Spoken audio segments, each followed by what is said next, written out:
All right, it is SNL. We are live from Spanky, Sharpstown, out here on Bel Air Boulevard. You know, you don't know much about this area, but if you have any questions, I got you. Okay, I'm here for you. I know you kind of new to the area. I didn't just grow up a few miles away from here or anything. Spend my whole adolescence and part of my adult life a few miles away. No. Yeah, no. Why don't you enlighten me on the greater Sharpstown area? I got you. Okay. I got you. But let's talk some football now. And today at practice, it was kind of the theme of the early season. Same old, same old. The same guys injured, this is technically like a Thursday when it comes to the practice schedule. Yep. But that, and then we had the offensive coordinator. We got to hear from Nick Caley. Yes. And it felt like, I know yesterday you were talking, hey, you don't want it to be the same old movie. It felt kind of same old movie as last week a little bit, where it's like, don't talk too much about the offensive line. Yeah, we know what to do. Yeah, don't get behind the sticks. Like, there was a lot of like sameness. The difference is hopefully going to be game day when they're actually putting points on the board, scoring a freaking touchdown, something like that. I thought you brought up the best point, and this is why you're kind of like my therapist, because when I'm starting to overreact, you kind of reel me in sometimes. I can't say that I return the favor. I feel like it's kind of the opposite. No, you just rile me up when I'm off the tracks. But when I said this felt like the same movie, I thought the best point that you made was, well, it's early in the movie when it comes to what we saw from the offense on Friday. With that said, though, when you watch what you've really watched for like the last year, there is like a certain level of frustration. But the weird thing is, it feels like there's an effort to make it clear that it's not Nick Caley's fault. And I don't know if that's based on reality, or I don't know if it's based on just the fact that he's new, so they're trying to be patient. But CJ and D'Amico both took blame yesterday, and it feels like they're at least saying Nick Caley is not at fault. And I wasn't critical of Nick Caley after the game, so I'm not. I think Nick Caley's going to be okay. I just don't know what kind of weapons that he has to work with at this point. Yeah, I mean, there was definitely some things that it's your old theory. No one person's to blame. No one thing is to blame, because you've got the offensive line, CJ holding the ball too long. He said as much. D'Amico said as much. And then you've got the stuff that you weren't happy with from Nick Caley and with Nick Caley. So I get that they certainly didn't go to bat very many times for Bobby last year. No. So at the end of the year, there was no, oh, hey, let's be patient. Oh, we got to do this. We got to do that. There wasn't a lot of like excuse making for Bobby last year. So, but I certainly understand that if they felt like that was the main thing that kept Nick Caley from showcasing that he's really good at what he does, then I understand them focusing on that.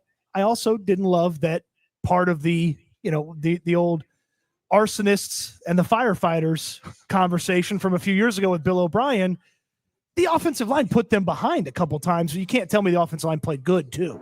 Well, I agree with you that the offensive line didn't play good, but can I say it was better than last year? Yeah. Does that work? I mean, absolutely. It's still one of the worst offensive line performances of week one, but it was better. Yeah. Titus Howard, he looked like Larry Allen out there compared to Shaq Mason. I mean, Titus looked good at right guard compared to what Shaq did last year. I mean, left guard, okay, Tomlinson was a little underwhelming. I thought they settled down a little bit when Patterson got in there from a pass block perspective. That's his strength. That's what he does. That's his strength. That's what he does. There is a concern that we'll get to in a second. I think SNL we might create a really significant offensive line shift. I'm actually kind of concerned about something we may do tomorrow that could impact things on Monday. Yeah, we have a hand accidentally. I'm worried a little bit. Maybe I'm worried. We'll ask the people if we should do it or not. Also, Cody likes Bobby Slowick more than Nick Caley, and he's playing nice right now. No, we'll talk about it. We're not. I don't get to defend myself Cody right now. misses Bobby Slowick. That's not true. Don't say that you didn't say that. You said I miss Bobby. That's an exact quote. That's the 3 words you heard. I might misquote you sometimes. He said I miss Bobby today. Well, did you say it? I did say. We'll explain exactly what, but you did say it. I feel like Brian Callahan right now. I misspoke. I misspoke when I said I missed Bobby. On the soup, Logan says any of the pup players back or close to being back. I don't know. Danico Autry's moving around okay. Is he? He's walking. Well, that's an improvement. That's an improvement on some of the times where he hasn't been walking. Yesterday, we didn't really focus on this. I focused more on it on the night stream. But did you catch what D'Amico said about Mixon? Tell me. Tell the people. Because we kind of browsed over it. But when I listened to it on the night stream, I was like, okay, anyone who's worried about Joe Mixon, this has to increase your concern. Go back and listen to what he said about Joe Mixon. Because Kunkel tried to bait him so that he could say, they miss an alpha or whatever. That was the question, the whole point of the Kunkel question. But D'Amico said, yeah, Joe does this. We're focused on the guys here now. I hope he's doing fine. The quote was, I hope Joe's doing okay. Yeah, I hope he's doing well. Okay. Well, D'Amico doesn't need to go in the training room. He doesn't need to go see Joe Mixon in the training room. I don't think Joe's in the training room. Joe may not be in the training room. I don't think Joe's in the zip code. Do you think Joe maybe is not in the city of Houston? I just when the coach says, you think maybe Joe had to go see a specialist? This is a sensitive subject for D'Amico Ryans, and I think they've said it what D'Amico does is he overpraises what he doesn't want to criticize. So he's never going to criticize a player, so he's going to overpraise one area. And he said when Derek Stingley got his contract, I love that he was in the weight room when the contract was signed. And Jalen Petrie, he was here with the team the whole time, and he was rehabbing. And we love Brevin Jordan because Brevin Jordan's still a part of this team, and he's here all the time. Stephon Diggs wasn't here last year except when he could get on TV on Netflix. He showed up and with the coat on and everything like that, and the playoff game. One more positive for you. Tommy Togiai, first guy in the weight room in the offseason. He got the contract extension. But then he wasn't active on game day. Well, that's a whole nother story. But now, you have Mixon not there, and the coach comes out and says, I hope he's doing okay. If you're holding on to the optimistic POV with Joe Mixon, and I don't think anything that we've seen is based on that, then you've got to be a little bit skeptical when it's 2 weeks away from that activation window and the coach is saying, yeah, I hope he's all right. I mean, I never expected Joe to be ready week 5, or certainly they got the bye week the next week, or even Seattle. So anytime D'Amico adds to fuel to the fire that Joe's not going to be ready week 4 or week 5, or at the conclusion of week 4 ahead of week 5, I mean, we should note it. We should take it. We should take account of it. But did anybody who's really? But what did he say about Kirk and Berrios the other day? No timeline. But he did say they were doing well. He didn't say I hope. He said they're doing well. I have to imagine they're in the building. There's no imagine. We see them in the building. I have to imagine they're in the building. And Andrews remains out, Jake Andrews. So Patterson is definitely getting the start. We still got to figure out why his nickname is Slime. Yes. And we are going to figure that out, or should we? Well, we'll get into that in a minute. I Must Pandaline. She's here. I met I Must Pandaline today. Nice. And she is not as cocky about the Thunder in person, man. I don't know if it's just like the D'Amico Hardo next, we got to win the next one, but she's not as cocky. Although she's not really cocky. She's very emotional about the Thundy. Sure. She's very Thundy. So she is here. Von Clutch says, any word on Sting yet, or he'll be he's not good. even on the injury report. He's good. He's on the injury practiced report. Yesterday, practiced today. So I've said this about Derek Stingley. I think Derek Stingley is going to propose to his girlfriend on a football field, and I think he's going to get married on a football field. I believe it. Even during special teams drills, he does not leave the field. Derek Stingley just wants to be on a football field. Yeah, it's his comfort zone where he's comfortable. Sean Castillo has an interesting question because you've been gassing this up for quite a while, Cody. Has Cody devoured his tater kegs yet? I think I'm saving that as a little reward for the end of the broadcast. I'm gonna get that after the show. I already know my order. I'm gonna order wings, pizza, and chips and salsa. Wow. Okay. I haven't eaten today. All right. Yeah. A little one meal a day. Not always. Enough for 3 meals, but 1 meal a day. Yeah, not always. Yeah, no, it's a good approach. I like it. It's kind of like whenever I kind of want to eat healthy, but I order something bad. I feel like if I eat all the food in one day instead of spreading it out into 2, it's like a good thing. No leftovers, bad stuff. Yeah. Because you're like, I'm getting it out of my system. So it's not 2 bad days. Like if I order a large pizza, I'm like, I got to eat this whole large pizza. Yeah. So I'll wake up, I'll go downstairs at 11:30. I'll be like, I got to eat these last 3 slices because if I'm going to get on track, and I don't usually get on track, then I'm going to have to devour this before. Yeah. Well, you're going to want to eat the whole pizza when you come out here to Spanky's and you get a pizza. Yeah, that's for sure. And look, if you're watching us online and you want to come out, we're going to be out here. We're hanging out. Yeah, we're hanging out. The show's just getting started. We got a bunch of people in the house. You wouldn't know it because they're all silent and quiet. Nobody's making any noise. Okay, there we go. So yeah. Jeremiah just said for the beers, $5 for the beers. So there you go. Thank you. And it is happy hour too. So that actually does cover it very much. Dominic says, "Hey, bro." Alpha Aaron. By the way, Alpha Aaron at it again today. Yep. Aaron Wilson. He did it again. Aaron has a real bad habit of making players talk when it's not by their locker. Yes. And he did it to Tommy Togiai today. Yeah, he just dumped him right in front of Daria Gumbawale's locker. Aaron, what are you doing, man? Like, let Tommy go get comfortable in front of his own locker on the other side of the locker. He says, yeah, I'll get you in front of whose locker was it? Like it's Dare. I'll get you in front of Dare's locker, bro.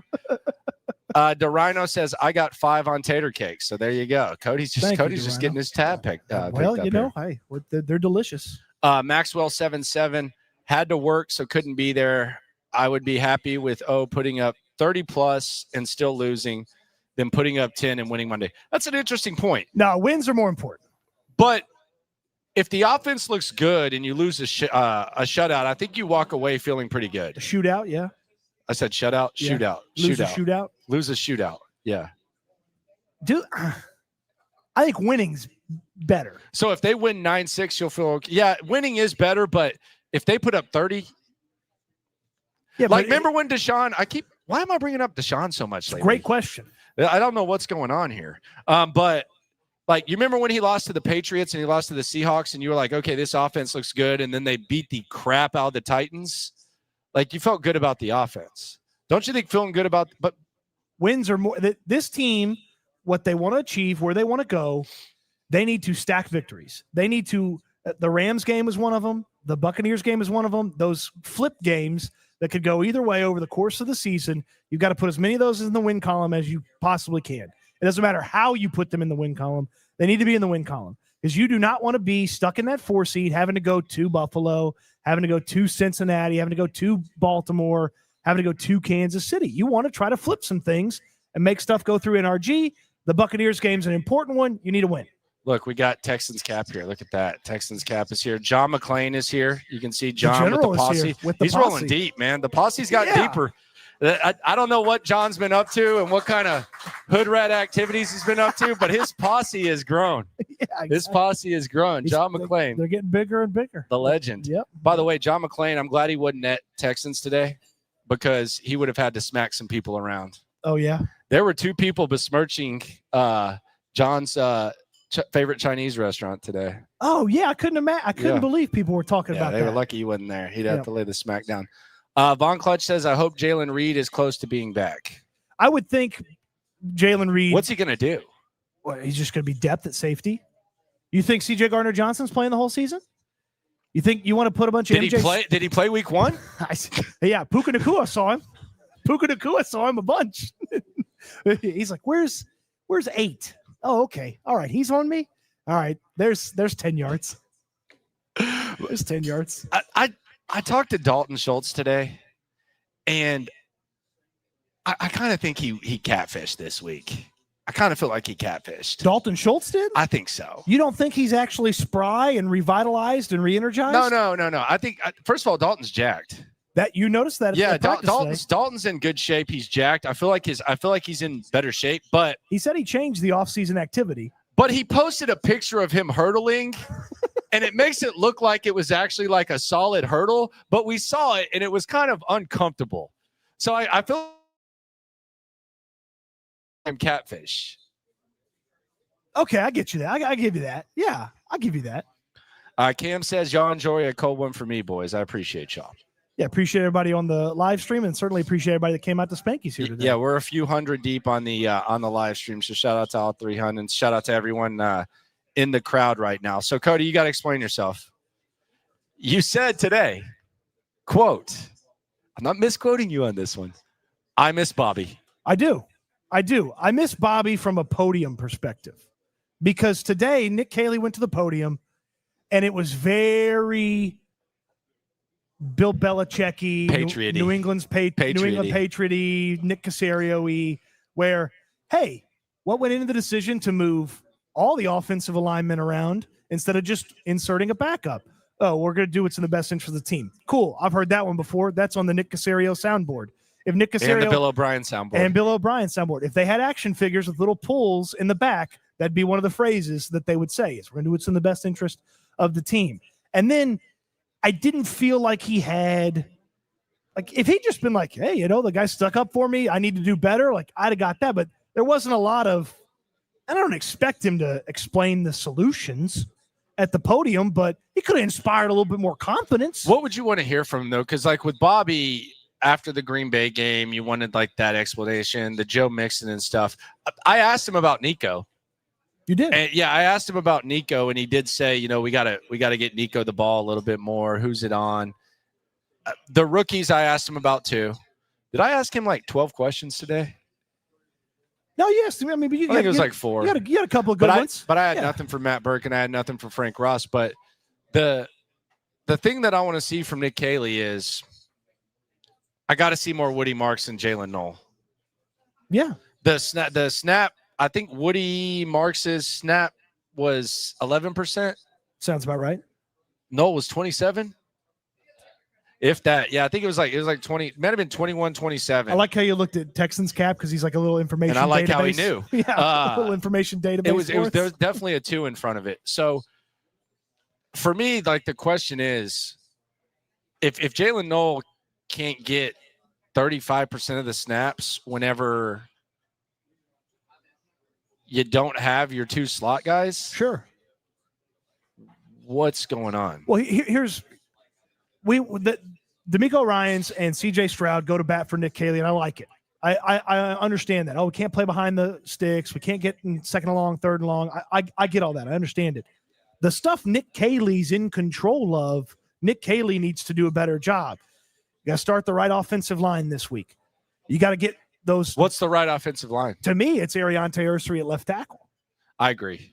And you put Titus Howard at right tackle, you put Ed Ingram at right guard, and you leave Laken Tomlinson at left guard, and Jarrett Patterson's your center. So start the right offensive line. Nick Caley's in charge of that. I asked him about the offensive line. Well, we talked with D'Amico. We made the decision as a team. You're in charge of. If you wanted Scruggs in there or Fisher in there, you could have made that call. I understand why he didn't. I understand why he didn't put those guys in there. But if Ed Ingram can play, put him in that right guard, start that line, close to that line you thought you wanted to start. Get me more short game stuff. He did not call enough plays where the guys had that. Christian Kirk can't be the only reason you run short game and quick game. And when you don't have him, that falls apart. That can't happen.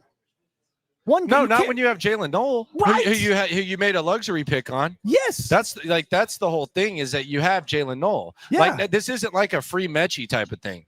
Like because the performance that Jalen Knoll put out, and it's not his fault, but just based on production, he had 1 catch for 7 yards.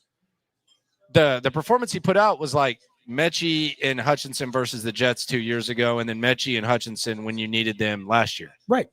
And you don't make luxury picks for that. No. And I feel like he's a good enough player to where it can happen.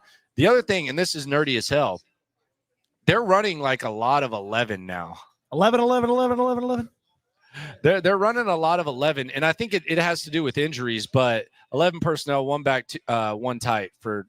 But Sean McVay, and this is a Steven Sam opinion, he's running more 12 now. The Texans are the only team in week 1 that ran a lot of 11, and I think you have to kind of balance, like maybe that's something that they're going to do, and maybe it's because the tight ends are so thin. Well, the tight ends are thin because they decided the tight ends should be thin. They kept 2 guys. Nobody forced them to have 2 guys. And yeah, I know they elevated Jakob Johnson, have that additional big body fullback / tight end.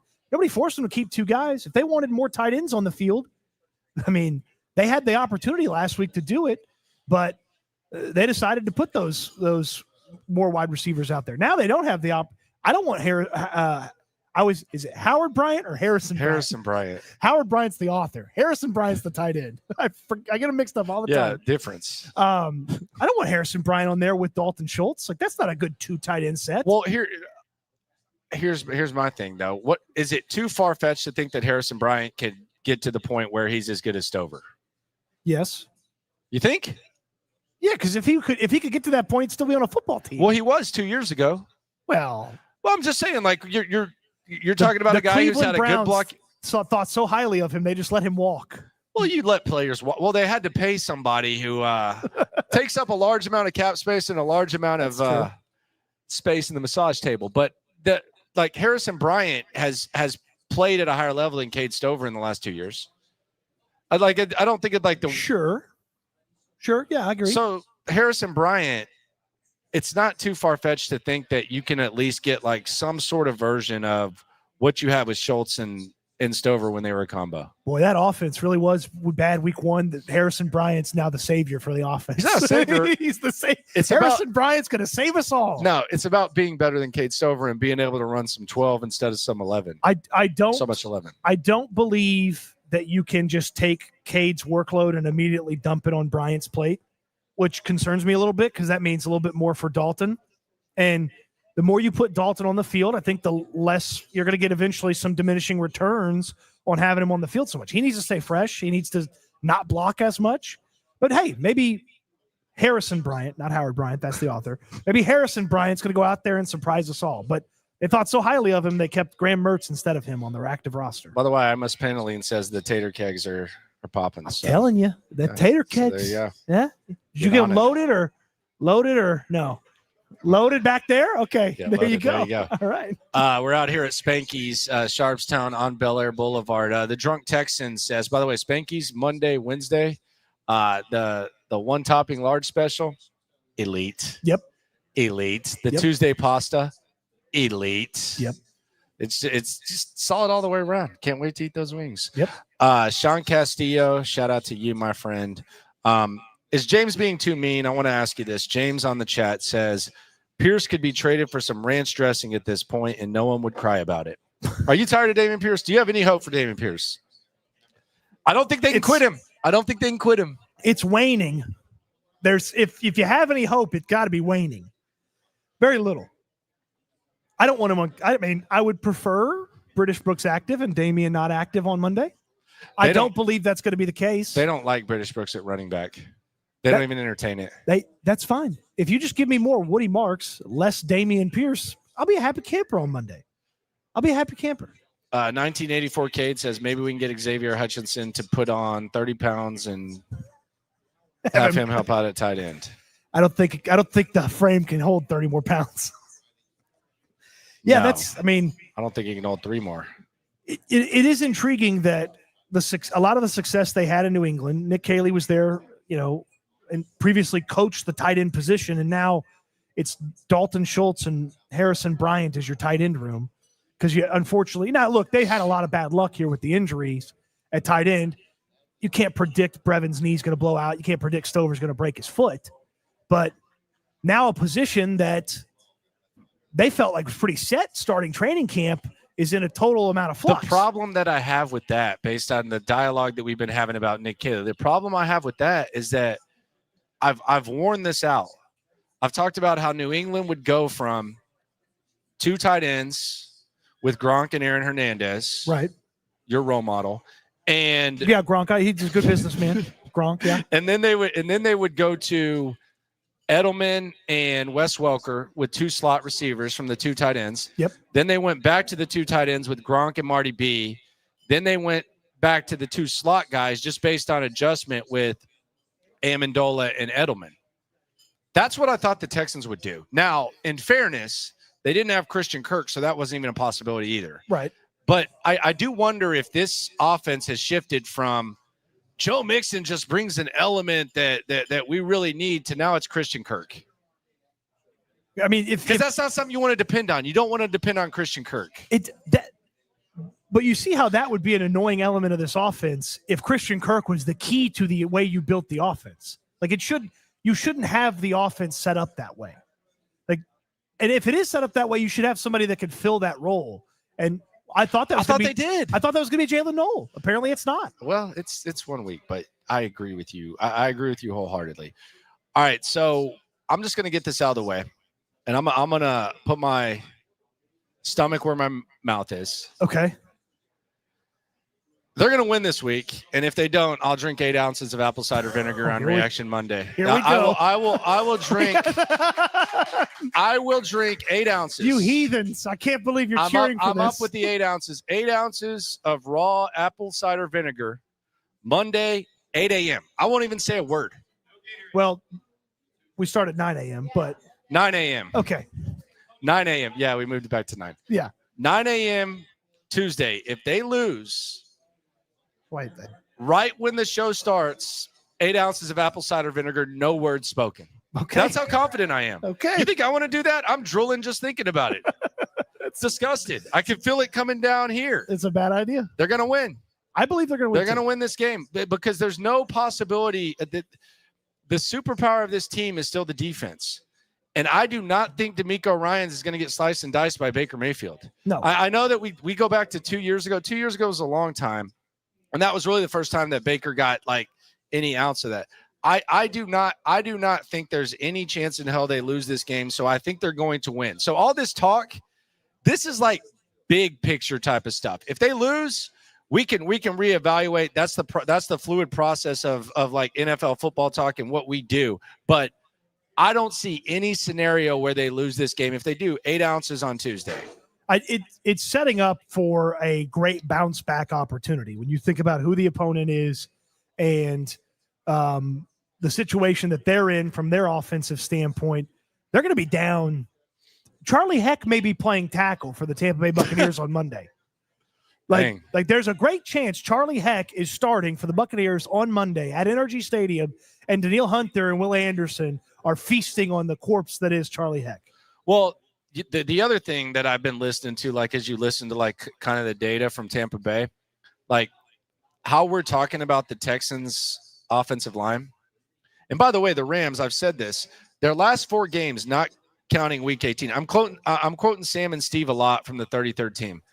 But their last 4 games where they aren't resting starters, 996 is how many points 9996. So they've given up single digit points 4 straight weeks, the Rams. I'm not sitting here to say that as an excuse. You know what Tampa Bay and the Texans have in common heading into this game?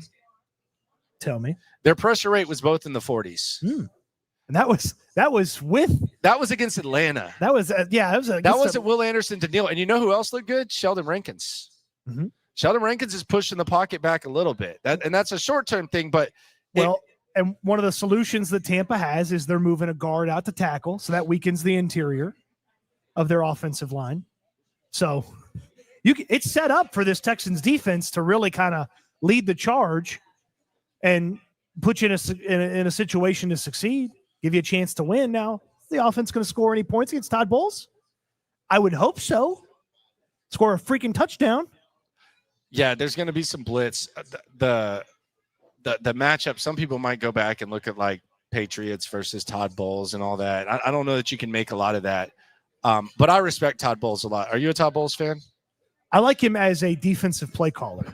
I don't know that I love his head coach. See, that's teams. unfair. That's unfair. I like him as a defensive play. See, that's unfair. That's a backhanded compliment. That's a no. You asked me that's if I a ness. That's not a no or yes. That's a ness. I don't like Todd Bowles then as a head coach. I like him as a defensive coordinator. You know what I like about Todd Bowles that I think DeMeco Ryans could learn from? What's that? It's a larger sample size. So I'm not sitting here saying this is an absolute, but Todd Bowles has had 2 offensive coordinators become head coaches in a matter of 2 years. It's a good point. For a defensive-minded coach, that's all you can ask for is that and it might be a Baker Mayfield. Maybe Baker Mayfield's the magic dust, but Tampa Bay, like for all this talk about defensive-minded, offensive-minded, there are few coaches more defensive-minded than Todd Bowles. Correct. Todd Bowles is old school, but he has had 2, and this isn't Tom Brady making, guys. He has had 2 offensive coordinators become head coaches under his watch when he was winning divisions too. Now, I think there's a caveat here. Okay. You're saying they're bad hires. No, I'm saying the organizations that hired them are bad organizations. Okay. The Panthers are a bad organization. The Jaguars are a bad organization. But I do like Liam Cohen. I do like Liam Cohen. And I think Dave Canales is a great author. Is he? No. Yeah. For those who don't get the joke, Dave Canales and his wife wrote a book together about him cheating. About his unfaithfulness. They bonded on his cheating. Yeah. Yeah. And you think that was like his punishment? She was like, honey, you cheated on me. You got to embarrass yourself and write a book, and you got to let me be the person that writes that Let me be the co-author. That was said. Well, you know what? They're still together. They seem to be very happy. What a crazy decision by he. Yep. All right, so SNL's on Jinx Alert, and I really want to hear what the people got to say about this. We're 355 deep in the chat. HDAB Traveler says, afternoon, Landry, Cody, and friends. Hope everyone is having a great time at Spanky's. I'm there with y'all in spirit. All right. Is everybody having a great time at Spanky's? Sounds like it to me. Cody wants the pop. Cody wants the pop. Oh, yeah. I'm like mankind walking into a new city, like right here in Spanky's. Chase says Cody should match with the apple cider vinegar. I was talking about that. You've been kind of gutless with the apple cider vinegar. I'm good. Why are you so anti-apple cider vinegar? That's fine. That's a you thing. I felt great after I drank that 6 ounces last time. I didn't. don't know why. I didn't. 320 says last week I said Texans 19-14. This week 24-17 Texans. What say you guys? Also have a beer. Thank you very much. 320. I think they win. I think they win. I think they cover. I think if it were -6.5, I would still bet on the Texans. It's minus 2.5. If it were minus 6.5, I would bet on them. I like them by a touchdown, and I like them by a touchdown. I like them by, getting into the 20s, maybe 28-31 Baker's area. throwing interceptions. Multiple. Baker's throwing at least 2 interceptions this game. I got a hunch CJ might toss one too. Good. Be aggressive. That's if it's an aggressive interception, good. I'm give glad me you said 15, 18 interceptions if you're going to take deep shots. Cool, man. Like the game managing is fine. Throw an interception, please. I had no problem with that Higgins interception in week 1. Thank you. Throw it up to him. My issue was with Higgins probably more than it was with CJ in that scenario. But my 2023's willingness to just let it rip has not been there in a long time. It was rarely there last year. It wasn't there last week. Dude, you're the number 2 overall pick, highly touted, well thought of for a reason. If you see it, let it rip. Go out there and make a play from the quarterback position. Throw a guy open. Take a risk with a guy in coverage. You know what? There's going to be guys around Nico Collins. Trust him. Let him go make a play. Like the willingness to rip it at the quarterback spot has been so much lower since the conclusion of 2023. And I don't know if that was Bobby trying to coach it out of him. I don't know if that was CJ's uncomfortable nature with the offensive line. But go out there, let it fly around the yard against the Tampa Bay Buccaneers. There's no great cornerbacks on that team. There's some solid guys. I like their corners. They're fine. But go out there, challenge them. Make them beat you instead of just being so hesitant to just, I got to step up in the pocket. I should get a ball fast enough. Let it rip. Yeah, let it go. Like, don't worry about the interception. It's fine. You've got a defense that can handle a quick change situation. The opposite thing, though, with the mindset is kind of like where you try to be overly conservative and you don't want to beat them. But yeah, I'll be fine with the CJ interception. Zach Rose says if we lose, Landry has to do the 1-chip challenge, not ACV. You claim the 1-chip challenge is trash. No big deal. It's nothing big. But a lot of people are kind of gassing it up, and there's a lot of. I'll make sure I get us an inventory for the future for the 1-chip challenge. All right, so the gladiatorial arena wanted to see the apple cider vinegar though if it happened, so everybody was pumped about the apple cider vinegar. All right, so there's too much. We talked about D'Amico and Baker. I think that's an interesting matchup. I think Baker's very smart. I think D'Amico knows what the heck he's doing. I think he's going to handle his business there. So I'm not worried about that. Okay. I am worried about something that you and I have done and something that you and I are doing tomorrow that I don't know if it's in the best interest of the team, and I don't know. And we're in control of this because we can stop it if we're headed down this road, we can stop it. So we got good news and we got bad news. First. Yeah, start with the good news first. The good news is we got the text from Texans PR. Today, they started a little bit late. We wanted to talk to Jared Patterson because he's making the start at center this Sunday. We want to talk to Jared Patterson. We like talking to him last year amongst offensive line strife. Now, they said that he was going to be a little bit late, but we had to be out here at Spanky's. but they said he was squatting. Yep. And they said, I can go get it. I was like, nah, let him squat. Man. Yeah, he needs all the squats he can get. Let him get his. Put some extra weight on that bar. Vita Vea going to be leaning on him on Monday. He needs to be ready. Yeah, get the squat in. So he texted me and you when we got here, and he said, hey. Texans PR, not Jared Patterson. Texans PR, not Jared Patterson. Yeah, we're friendly with Jared Patterson, not that friendly. No, not even close. Yeah. And CJ says his nickname Slime, which was really weird. We'll get to the bottom of that. So we get to talk to Jared Patterson tomorrow, most likely. That's cool. So we'll get like an exclusive like conversation with Jared Patterson, who Alpha Aaron said is an adult. Yep. Here's the problem I have though. Jared Patterson's the backup center for the Texans in the regular season. Yep. Set to start on Monday. The starting center was Jake Andrews. Uh-huh. Were there two media members he had a two-on-one with last week? We talked to Jake Andrews, and he got hurt, and he had a high ankle sprain. So now, instead of their media availability, they want us to do the same thing with the backup center. So if the backup center gets hurt, then it's our fault. It's our fault. We're accidental voodoo practitioners. So I don't know what to do here. I think we got to talk to him. I think we got to believe in the health of Jared Patterson. No, I want to, but if it happens, then it's gonna be our fault. If it happens, then it's time for Eli Cox to be the starting center. And that's bad. That's not good. That's not good. So I'm very concerned about this. I mean, you got to do it, but now we're just putting ourselves out there because they started the press conference late, and because we're out here at Spanky's now, if the next center gets hurt, it's our fault. What if he's awesome though? That's the other part of it. There were some people that liked what Andrews brought to the table prior to injury. There were some people that didn't. But if it goes the bad way, then we know what to avoid. Like no Nico 2-on-1, no Woody Marks 2-on-1. You wouldn't get much from either one of them anyways. Yeah. If we're being honest. But maybe throw in a CJ Gardner-Johnson. The biggest what if, because there's all these what ifs, is like the fact that they took Kenyon Green instead of Tyler Linderbaum now. And Linderbaum was like a popular talking point. What if they had Tyler Linderbaum just like a solid center right now? The offensive line situation would be drastically different. And the only reason this reemerged is not like extreme hindsight for me, which I'm not above, but it's because CJ yesterday kind of passive aggressively, it sucks. I've played with so many centers. Yeah. So many backup centers. Yeah. So now we got Jared Patterson. So they have had really bad center luck because they were going to start Scruggs, and then he got hurt before the season, and then he never played center that year. And then, by the way, I hear he's back at center now. Scruggs? Yeah. Well, yeah, logically, he would be the backup center for Jared Patterson. Yeah.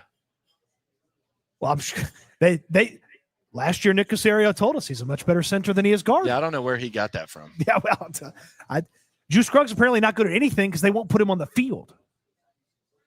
They've told you that. If Juice Scruggs was a good guard, they would have just not changed the entire offensive line and started Juice Scruggs at right guard. And he's third string center. Yeah. Well, if our bad mojo strickens Jared Patterson, then we'll find out if Juice is any good at center. See, this is where you're too honest and you're too transparent, because I feel like I could have just avoided bringing this up, but it is what it is. It's just kind of a thought that I had. So, well, imagine if we did this and we didn't tell the people and then they found out about it. They'd be like, what did you guys do? Does Juice Scruggs have like the... Here we go. This is going to be a good question. I can't even imagine what you're about to ask me now. Like he's got like the opposite of Kenyon Green thing. He's got like the opposite of Kenyon Green factor. Tell me more. What do you mean? Like Kenyon Green, when he sucked, like you looked at him and it was like, man, this dude looks like he's like a 14-year-old that hasn't even hit puberty yet. And you're like sitting there saying like, well, maybe once he develops, and you're sitting around and you're like, he looks really young. Juice Scruggs looks like he's 75. He doesn't look 75. Yes, he does. He looks like he's 75 years old, man. Now, let's be fair. He looks like he's older than anyone 45. in that building. He does have like an older look to him. Yeah. Yeah. He doesn't look, early 20s like he is. That's okay. It's okay. I'm going to have you book your bet. Nico Collins, over under 5.5 receptions. I feel like I'm in the crowd at The Price is Right. Higher. So Nico Collins 5.5. How many of them do you think are going to be quick game? How many like quick game passes will there be to Nico? 1 foot in the ground, turn, balls on him. Got to be at least 3 of those. You know what would be nice? Like would really make my day? Maybe throwing a screen. No, if they play off of that. Like when's the last time a Texans offensive coordinator threw just as an example threw 3 quick game passes to Nico Collins, and all of a sudden you see Woody Marks on a wheel route to set it up and Shanahan used to be the king of that.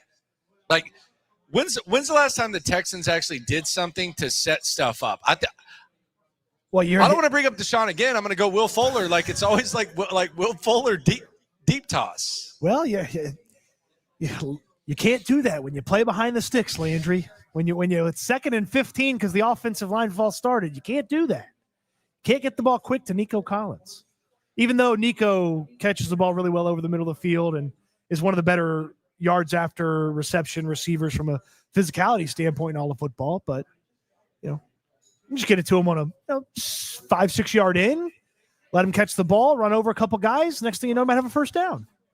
Malik on the soup, live from Spanky's out here in Sharpstown. If you're not here, come through. We got you. We'll be here. We'll be hanging here out for a while. Might check out the Cougs and the Colorado Buffaloes. Malik says Nick should be fired. He's firing Nick. He should be fired if he knew Mixon was not available this year. When do you think they knew that? Post-draft. Okay, let me ask you a question. When do you feel like Joe Mixon revealed to them that something was wrong? Post-draft. I feel like if Alpha Aaron would have just reported instead of YouTube video that Mixon was in a boot, I feel like things would have changed. We would have a little bit of a grasp of this. I'm blaming him. I mean, I'm not super. I mean, the early returns from Nick Chubb weren't great, but I'm not super disappointed with Nick Chubb in the first regular season game. It's the work truck theory. You don't want to use him too much, so you can't just run Nick Chubb 25 times a game. Don't tell people there's a movement for more Nick Chubb. I'm telling you, that's not good. That's like thinking that an old car that runs really well through the city, all of a sudden you can take it on that cross country trip to the family vacation in Arizona. You got to find a better balance with Nick Chubb. This give Nick Chubb more carries. Crazy. By the way, under Nick Chubb yardage this lower. Well, Nick Chubb yardage this week. It's up to 53. Lower. You don't think he's going to be able to take this thing outside and get away from the human planet that is Vita Vea? Lower. I was having this conversation in the locker room today with Sam Warren from the Houston Chronicle, who I hope found some bar somewhere in Houston that would let him watch Syracuse on TV. Yeah, he was talking about he wanted to watch Syracuse versus Colgate. Yeah. Good luck finding that on a TV anywhere in Houston. Though I bet if you were really nice, they'd try to find it for you here at Spanky's. Yeah, they got plenty of TVs might put you in the over bar. Yeah, they got the TVs in the bar. You're in the corner for sure. They might put you over in the corner. But, you're by that guitars over there. Yeah, but they'll find it for you. But so we were talking about Vita Vea, and Jared Patterson's got quite the challenge with him because he's a very good nose tackle. And I asked Laken Tomlinson about him. He's like, we have to be excellent on our fundamentals or he'll, have a good game. And then whoever the right guard is, I hope it's Ed Ingram. Do you? Yes, because that would create the best tackle situation. Okay. So I hope it's Ed Ingram at right guard. So they deal with, Vita Vea. And then Sam goes, I think he's the widest player in the league. And I go, Vea? Yeah. I'm like, from a physical, like if you measured him, he's like, yeah, circumference and then width across. I think he's the widest player. I was like, no, right? You went to a much better school than I did. And that's the concern about Texas Tech's better than Syracuse. Let's be real. No, it's a better school. Let's be real. You have more fun. Don't insult the Texas Tech School of Mass Journalism. Texas Tech's a better journalism school than Syracuse. Robert Warnsman would have been the best professor at Syracuse. Rest in peace. No, I agree. But the Vita Vea thing is interesting because now that's another way of looking at Jared Patterson having to play. Yeah. You gotta be able to handle that as the backup center. Do you think Jared Patterson always squats on Friday, or he was like, man, I got to get some more squats in? Why? Look, if you're squatting on Friday to get ready for Vita Vea on Monday, you've started preparing a little too late. I don't think the payoff is going to happen that fast. Could you imagine having to like be in a center, like just to put ourselves in the cleats? Put ourselves in the shoes of Jared Patterson. Could you imagine sitting there and having to watch tape and watching Vita Vea just completely just maul people, rock bottom fools? I'm galaxy brain thinking here. What does that mean? I'm thinking way outside the box. It's a good way to think. Okay. If Vita Vea is having a good day, doesn't that make them throw the ball more? Doesn't that make them get the ball out? Is that what you want? I want them to throw the football. They did not switch offensive coordinators, fire D'Amico Ryans' friend Bobby Slowick, bring in a guy that he didn't previously work with, hand the offense to him, to have Nick Chubb be the best player on offense. What do you think they're built to do? You think they're built to throw a run or what? Like there's no real, they're not built to do anything. I think they're built to set teams up to do what they want to do. D'Amico Ryans always talks about, we don't care what the offense does that we're going against. We're going to dictate how things go. You know who gets the game dictated to them? The Texans offense. Stop letting the game get dictated to you and dictate how you want to play. Get the ball out quick. Get the ball fast. Lull them in. CJ with a big play action. Hit a big play.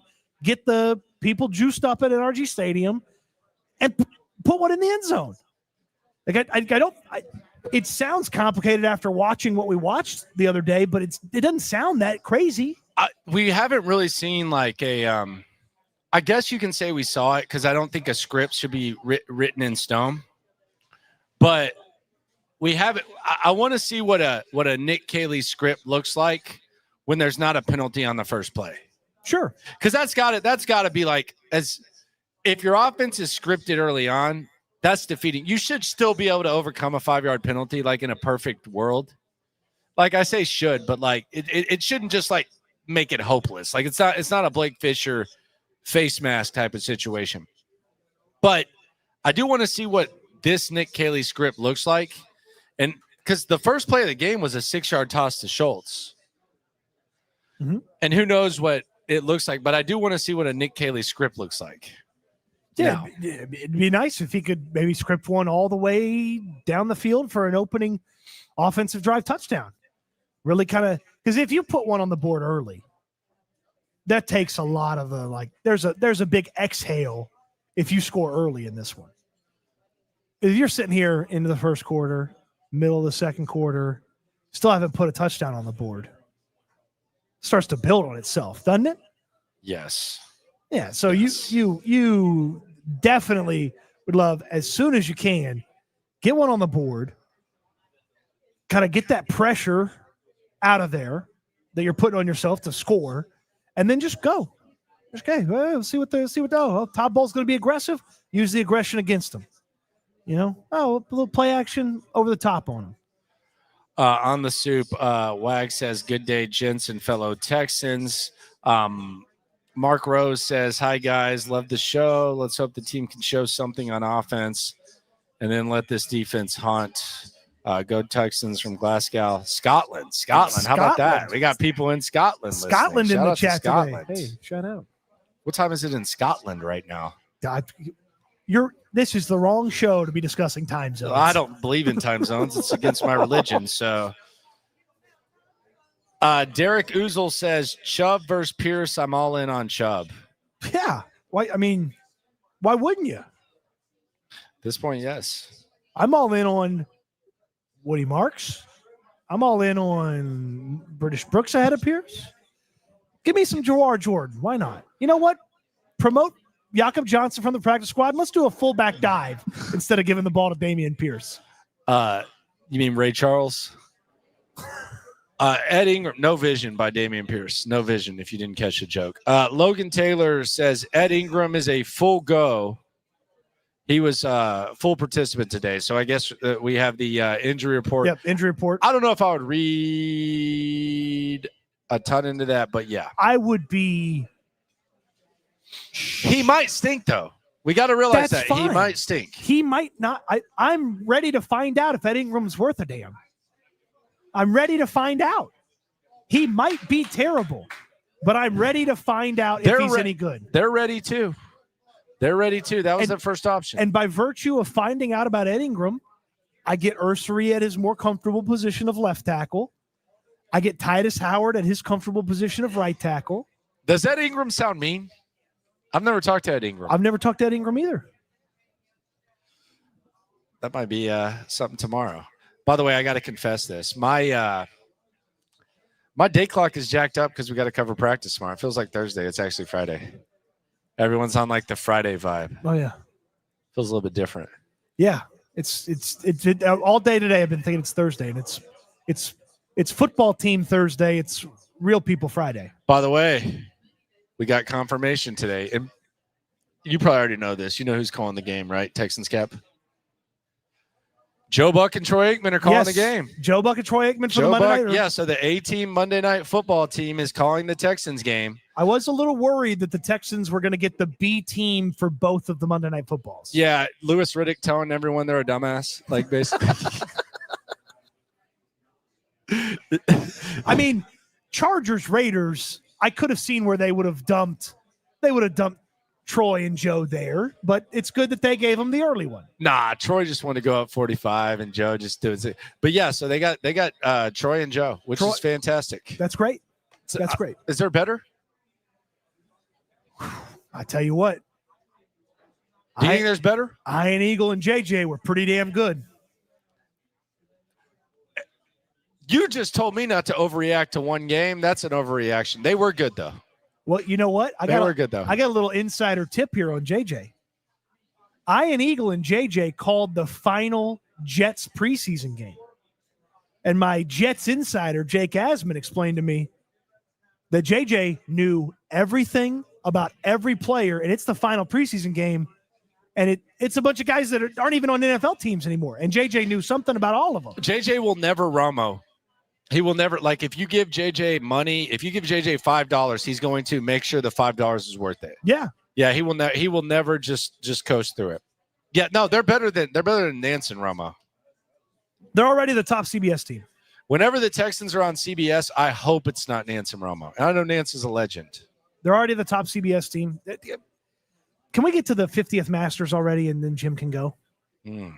Shots fired. I'm sorry. It's just he hadn't been. I don't want him to turn into Al Michaels, where it's like he's not that. Romo brings him down. Romo's not been good since the first couple of years. Romo brings Nance down. Like JJ would elevate Nance. Okay, but Ian's been there. But like Romo brings Nance down. It's sad.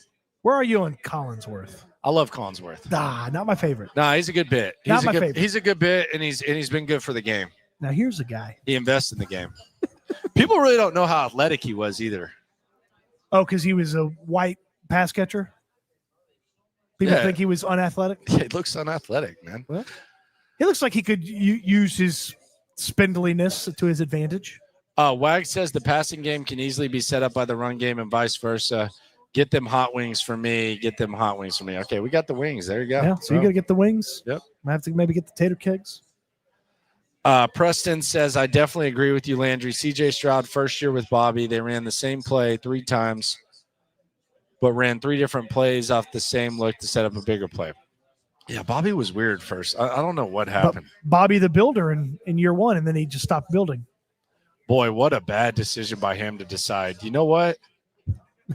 I just had a bad experience as an offensive coordinator. You know what I'm going to do? I'm going to go to Miami. Look at Miami. Yeah, and now he's in the biggest dumpster fire ever. Like, Bobby, like, that's worst decision ever. Bobby got fired last year and is going to be on a staff of offensive coaches that gets fired this year. It's unfortunate. Speaking of Bobby. McLean's over there holding court. Yeah. Get him doing his thing right there. Uh-huh. There's a guy who knows how to take him to task right there. Robert, he looks like bobbing hair, bro. He does, dude. A little bit. Right there. The shades. A little bit. Does he not look like bobbing hair? Just a little bit. A little bit. Drinking that water right there. See it? A little bit? Okay. A little bit. All right. I would say it kind of does. So I want to localize it. I want to ask you a question. I want to ask the chat a question. I want to ask the people in the stands a question. Okay. In the stands. I like that. In the stands. That's good. How dorky ass sports is that?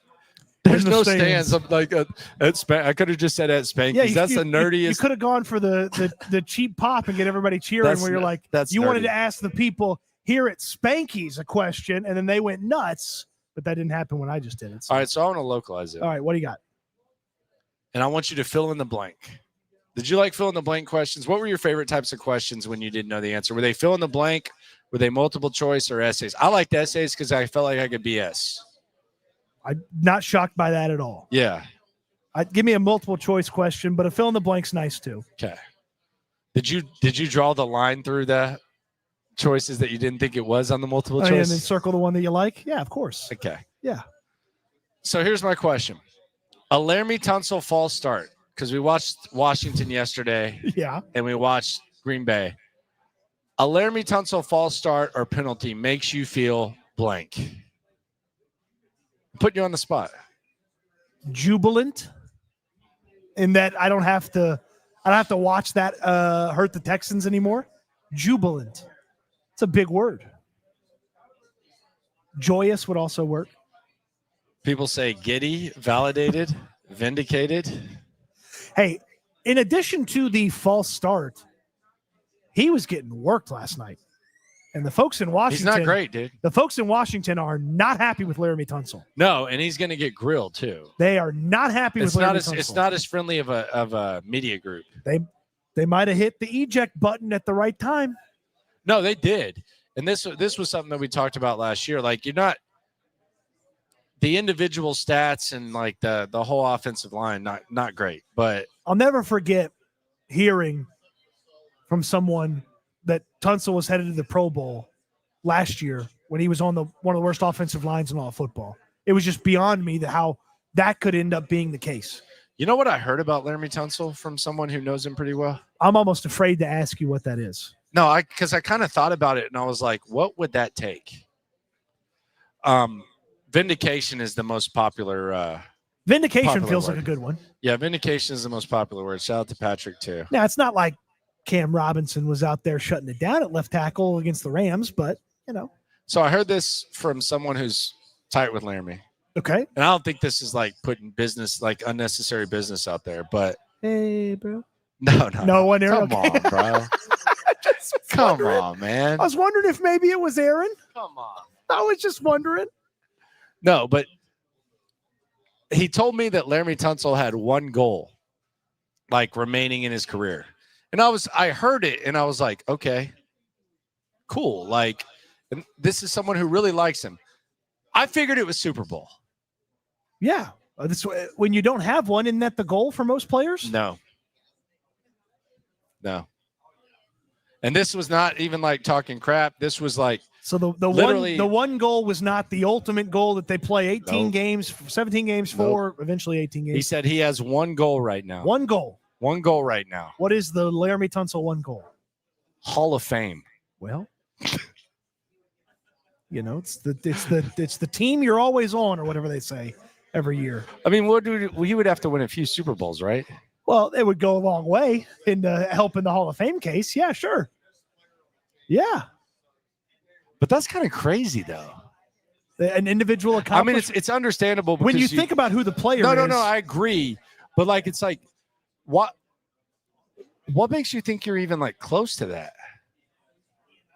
An inflated sense of self? Like, because, like, for me, like, if I'm a Hall of Famer, if I'm a Hall of Fame voter, John McClain is. Nate Newton's not a Hall of Famer. No. You know how many Super Bowls he has? At 3? 3? Yeah. You know how many Pro Bowls he has? A lot. 6. Yeah. Like, so, probably like, sprinkled in maybe some all-pro teams, maybe. Yeah, like Laramie Tunsil, like his goal is to be in the Hall of Fame. I'm like, how is that gonna happen, man? That's really what you think? Like Super Bowl, like I'm gonna go. But the guy said, what was his goal is to be a Hall of Famer. He wasn't even talking crap. Yeah, his one goal left that's a good. It's a nice goal for a guy that cares a lot about his own accomplishments and maybe doesn't care about the other 52. All right, so let's get you on the record. Okay. I'm on the record. I'm not usually like a prediction dude, but I got the Texans winning. I'm assuming you got the Texans winning too. I will be selecting the Texans to defeat the Tampa Bay Buccaneers on Monday Night Football. You want me to give it a score? Nah, you got to do that. Yeah, no, by a touchdown or more. I do not believe in this Buccaneers offense. Atlanta gives you a fit, and now you got to go play Houston on the road with backup tackles. Come on. The scenario sets up for the Texans defense to have, tie the bib around your neck like it's an all-you-can-eat seafood situation and feast. I must pay in the loons. Got them by 10. That might be too conservative. I'm at least a touchdown. At least a touchdown. I'm at least a touchdown. No excuses. Part of it is like we talked about this yesterday with the movie. It feels like the same movie. Well, the movie just started. It would be really nice if the movie looked really different after the first few minutes where the movie just started, so to speak. Yes. Wags on the Soup says, what team will we go in with, Texans or Dolphins? You talking about Survivor Pool? I don't think so. Oh, I don't know. I don't think so. Although that Dolphins-Patriots line looks really weird. Yeah. It looks like a trap. I'm staying away from everything. Yeah, that looks associated with that. That looks like it's two. I'm not everything associated with that. No, I'm avoiding that like crazy. Getting away from that. You did the Survivor Pool, the folks were in yours. I won. Yeah, you moved on. Okay. Yeah, I moved on. Did you already make your selection for this week? Yes. Oh, do you want to jinx it? Do you want to Baltimore, Cleveland? And yeah. I'm gonna have so much company. Go ahead and move on. Go to I'm just trying to move on. No, that's fine. Because I don't want to mess with Baltimore a little bit later on, so I went with Baltimore. That's a good pick. I like that. I'm getting Arizona. I took Arizona last week. Getting Arizona out of the way. Against who? Good question. Yeah, who knows? Anyways, we're hungry. We're hangry. And we're at the right place. We're at Spanky's in Sharpstown. Appreciate them for having us out. The Panthers. Hey, pretty quiet last week for the Bryce Young crew. Oh, Bryce is better than CJ. I might moneyline the Panthers. Okay. I might moneyline the Panthers. I might book that for you if you want to. You don't have to go. You don't have to go online or anything. I might book that for you. All right. Appreciate everyone for rolling through. We're going to be hanging out here for a little bit out here at Spanky's. Appreciate everyone. Subscribe, like, right along. Also, tomorrow there is a practice. So college football will be going on. We got you covered at practice as well. Might even do some surprise streams. Who knows? Subscribe, like, right along. Oh, we got a suit from Gustavo. He did not make it. He says, I won't be making it. Work got me slammed. Y'all take a drink for me. I feel like we've gotten our whole tab paid for. We can do that. We can do that. Always remember when it comes to this Texan stuff, we're all in it together, even if Cody won't drink ACV. Okay. All right. It's just going to put me on the spot like that. That's not eating good. Okay. Drinking ACVs. Eat good, sleep good, be good. We'll talk Texans again soon. Is everybody having fun at Spanky's? We're going to do this again, so don't miss it the next time. If you missed it this time, don't miss it the next time. Appreciate everybody for watching. We'll talk Texans again soon. Big cheap pop guy.